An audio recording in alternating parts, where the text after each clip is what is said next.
Dr Robert Gutsche is a senior lecturer at Lancaster University and has written political pieces for the New York Times and Washington Post, and he joins us now from Lancaster. Good to speak to you. So this nomination has captured nationwide attention and generated daily headlines and controversy. What do you make of this process, how it was handled? Yeah, this one surprised a lot of people. Maybe the outcome wasn't shocking, but certainly the amount of rhetoric, certainly coming from the nominee. I don't think we've ever seen somebody sitting in the chambers and yelling and screaming at senators.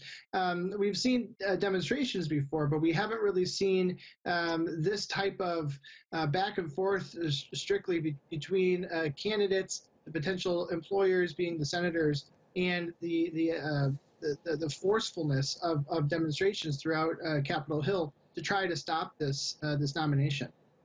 So, I mean, this is a lifetime job in a position where you have to make the most important decisions.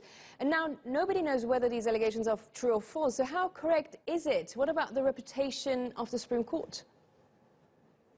Well, you know, the Supreme Court's weathered storms in the past. Certainly, Clarence Thomas is the justice currently who probably had some of the more controversial issues, very similar to what we saw with Kavanaugh.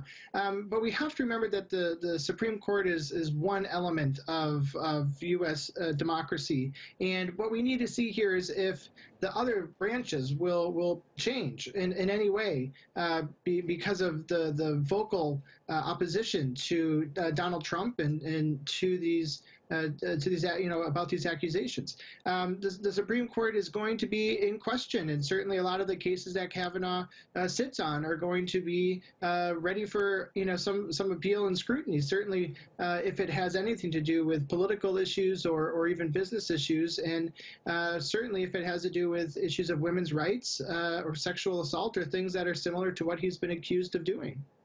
And do you think this issue will cause more divisions in the U.S.?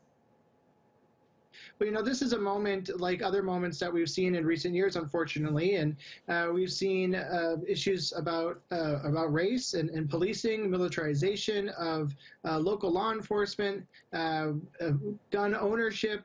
This is yet another moment of contestation in U.S. society, and I think, you know, as we go into the 2020 election here pretty soon, we're going to see more opportunities, unfortunately, for such discourse, and hopefully, you know, something good can come from this, some unity can come from this, but certainly until actual policies change to allow for you know, the rights of people to speak when they need to speak and to be heard, and for the government to respond, you know, that we're going to continue to see this type of division. Well, that's all the time we have. Thank you very much for that insight there, Robert Gutsche.